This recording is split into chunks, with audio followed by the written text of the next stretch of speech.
And this is where many believers are deceived. People believe that because they belong to a certain denomination, because they were raised in a particular church, because they follow certain religious practices, they are automatically inside the sheepfold of Jesus. But Jesus never said whoever belongs to this group will be saved. Glory to God in the highest. Let the name of Jesus, the one God of Israel, the God of Bible, be glorified forever and ever. Jesus often used the powerful phrase, I am, to reveal who he truly is. In doing so, he was declaring the same name the Lord used when he spoke to Moses from the burning bush. When he spoke to Moses in the burning bush, the Lord said, my name is I am who I am. So, by saying I am, Jesus claimed to be the eternal, self existent God of Israel. Throughout the Gospel of John, he makes several I am statements. I am the bread of life. I am the light of the world. I am the way and the truth. I am the door of the sheep. So each of these revelations reveal a vital truth about his divine nature, that he is the God of Israel. He is the Lord. In John chapter 10 verse 9, he makes this declaration, I am the door of the sheep. He says, I am the door of the sheep. Anyone who enters by me will be saved. He will come in and go out and will find pastures.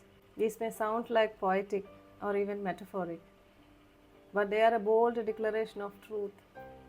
Jesus is not one of the many doors. He is the only door. He is speaking to the people of Israel who were shepherding, in fact. They understood that a sheepfold was a stone enclosure with only one entrance to it. There was no door for any sheepfold. And at night, the shepherd himself would lie down across that opening, becoming the door to the sheepfold. His body was the protection.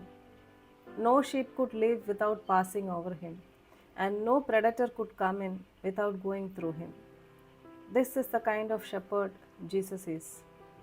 He lays down his life for us. He stands guard. But then he makes a clear distinction. He also says in John chapter 10, verse 10, the thief does not come except to steal, kill, and destroy. I have come that they may have life, that they may have it more abundantly. Every believer should be cautious. This world offers so many false doors. The door of religion without any relationship to Jesus, the door of tradition without transformation of hearts, the door of good works without accepting and acknowledging the grace of the God. Yet another door. There are many doors. None of these leads to Jesus, the one and only door. And this is where many believers are deceived. People believe that because they belong to a certain denomination, because they were raised in a particular church, because they follow certain religious practices, they are automatically inside the sheepfold of Jesus. But Jesus never said whoever belongs to this group will be saved. He said, if anyone enters by me, he will be saved. It doesn't matter whether you're Catholic, Protestant, Pentecostal, Orthodox, Baptist, or even non-denominational. Your denomination will never save you. Your church attendance will never save you. Your pastor, priest, or bishop cannot open the door for you. Jesus is the only door, and only those who personally receive him in their hearts, who trust in his work, will be saved.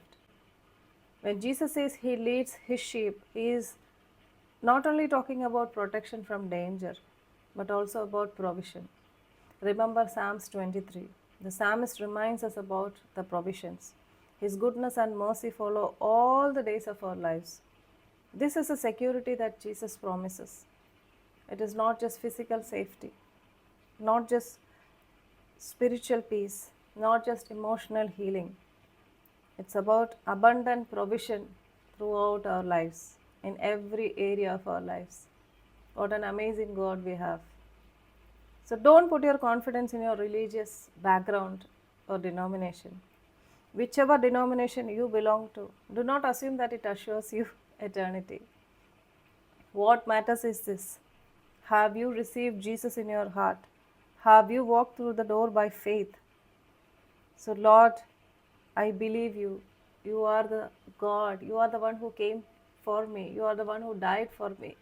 These are all the wonderful declarations that each one of us can do in order to enter into Jesus the door. He is the only door to forgiveness. He is the only door to restoration. He is the only door to eternal life. And today that door is still open. It is open to everybody in this world, beyond denominations. Jesus' invitation is open to all. The shepherd is still calling. He says, "My sheep hear my voice, and I know them, and they follow me." So, do you know him? Do you listen to him? Hear his voice. He is calling you by your name. Enter in through him. Walk through the only door that leads to life. His name is Jesus, the only door that leads to life, that is eternity. He is waiting by the door. Come on in. So come fall in love with Jesus and fall in love with the Word of God.